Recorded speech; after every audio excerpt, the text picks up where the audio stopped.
Okay, here's a quick video on how to change a shear pin. So one side is not moving, the other side moves on you. Shear pin in the middle, this pin that, let's see if we can zoom up on it. That pin right there is over here, but as you can see, it's missing. So how do we replace it?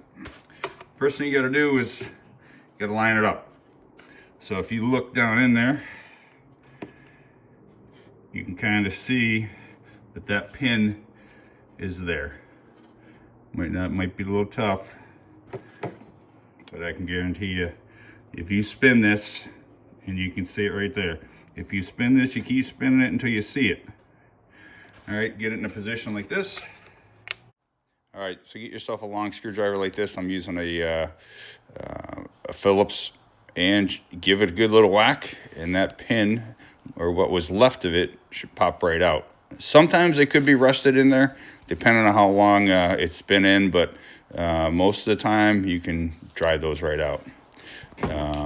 So yep, so that's how you replace a shear pin. This is the new shear pin. Now this one's a little different.